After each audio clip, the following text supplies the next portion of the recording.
Assalamualaikum warahmatullahi wabarakatuh. Salam sejahtera, Om Swastiastu, salam kebajikan, namo buddhaya. Puji syukur kehadirat Allah Subhanahu wa Ta'ala, Tuhan Yang Maha Esa yang telah memberikan segala nikmat termasuk kesehatan, sehingga pada hari ini bersama-sama kita hadir dalam diklat penguatan kepala sekolah. Bapak Ibu peserta diklat penguatan kepala sekolah yang berbahagia. Pendidikan dan pelatihan penguatan kepala sekolah adalah program pendidikan dan pelatihan yang bertujuan untuk memperkuat kompetensi kepala sekolah yang sedang menjabat sebagai kepala sekolah dan belum memiliki surat tanda tamat pendidikan dan pelatihan atau STTPP calon kepala sekolah. Diklat penguatan kepala sekolah dilakukan sebagai pelaksanaan amanah Peraturan Menteri Pendidikan dan Kebudayaan Nomor 6 Tahun 2018 tentang penugasan guru sebagai kepala sekolah. Diklat penguatan kepala sekolah ini dilaksanakan selama 71 jam pembelajaran atau 71 JP sebagaimana diatur dalam Peraturan Direktur Jenderal Guru dan Tenaga Pendidikan tentang petunjuk teknis penugasan guru sebagai kepala sekolah.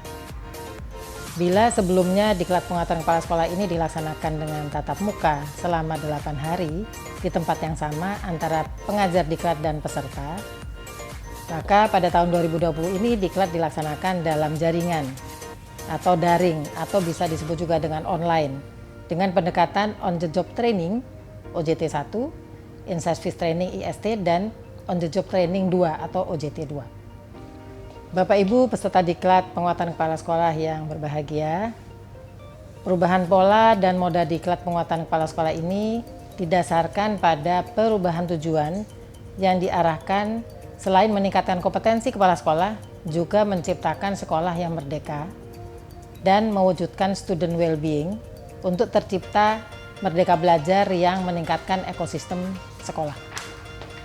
Perubahan tujuan tersebut tentunya akan berdampak pada perubahan model pembelajaran, materi pembelajaran, dan penjaminan mutu.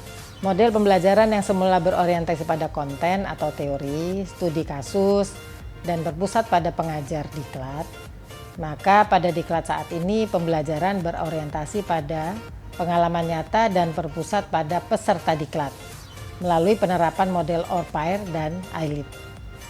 Model pembelajaran pada setiap tahapan, yaitu mulai dari OJT 1, IST, OJT 2, dikembangkan dari siklus pembelajaran model ORPIR tadi, yaitu Observe, Reflect, Plan, Act, Evaluate, dan Reflect, yang merupakan hasil modifikasi dari teori U oleh Otto Scharmer tahun 2007. Teori U ada 3 inti pergerakan dengan proses U, yaitu Observe, Retreat, Reflect, serta Act in an Instant. Sangat penting untuk dipahami dan diterapkan oleh para pemimpin pendidikan di era revolusi industri 4.0. Sehingga diharapkan melalui teori U ini, seorang pemimpin atau pemimpin pendidikan dapat melakukan metode manajemen perubahan dengan melihat sepenuhnya, yaitu open mind, mengerti sepenuhnya, yaitu open heart, dan menerima sepenuhnya, yaitu open will, untuk mengubah pola perilaku yang tidak produktif menjadi produktif. Materi pembelajaran pada diklat penguatan kepala sekolah yang semula menggunakan 13 modul dan berbasis teori dengan dukungan lembar kerja, pada saat ini diubah hanya dengan menggunakan bahan pembelajaran yang membantu peserta untuk mengungkap permasalahan-permasalahan di sekolah. Substansi materi meliputi identifikasi masalah pembelajaran di sekolah, praktik baik, pemecahan masalah pembelajaran, penyusunan rencana pengembangan sekolah, dan pelaksanaan rencana pengembangan sekolah, serta refleksi pelaksanaan perencanaan pengembangan sekolah. Dengan demikian diharapkan kepala sekolah sebagai pemimpin pembelajaran di sekolah memiliki kepekaan atas permasalahan yang terjadi pada siswa di kelas untuk kemudian dicarikan solusinya. Bapak Ibu peserta diklat penguatan kepala sekolah yang berbahagia, ada hal lain yang diperkuat pada diklat penguatan kepala sekolah saat ini, yaitu penjaminan mutu pada proses pembelajaran yang dimana proses supervisi mengalami perubahan, pergeseran tujuan. Yang semula supervisi berfokus pada kepatuhan penyelenggara dalam melaksanakan diklat penguatan, maka sekarang proses supervisi dilakukan untuk memastikan bahwa proses pembelajaran dilakukan sesuai dengan tujuan yang ditentukan. Proses supervisi akan mengamati dan mencatat proses pembelajaran yang terjadi di kelas-kelas diklat. Selanjutnya, di waktu yang telah disepakati bersama setelah melakukan pembelajaran, petugas supervisi dan pengajar diklat akan melakukan refleksi untuk menemukan formulasi strategi pembelajaran agar meningkat hasilnya pada sesi berikutnya.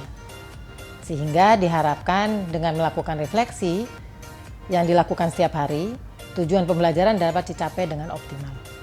Pembelajaran daring yang dilakukan saat ini merupakan terobosan agar semua kepala sekolah mulai melek IT.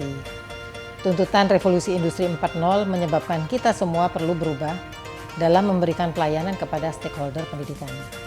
Pelayanan yang dimaksud itu harus lebih baik, lebih murah, dan lebih cepat. Dengan pendekatan IT diharapkan tujuan-tujuan pelayanan tersebut dapat dicapai. Salah satu pintunya adalah perubahan paradigma pelayanan pada kepala sekolah sebagai instructional leadership. Pada akhirnya, saya ucapkan selamat mengikuti diklat penguatan kepala sekolah. Saya berharap Bapak Ibu dapat mengambil manfaat secara akademis dan praktis sehingga meningkat kompetensi Bapak Ibu yang akan digunakan untuk menciptakan sekolah merdeka, meningkatkan pencapaian peserta didik, serta mewujudkan student well-being. Semoga Tuhan Yang Maha Esa memberikan kemudahan, kelancaran, dan kesehatan kepada kita semua sehingga dapat menuntaskan diklat ini dengan baik. Terima kasih Bapak Ibu. Assalamualaikum warahmatullahi wabarakatuh.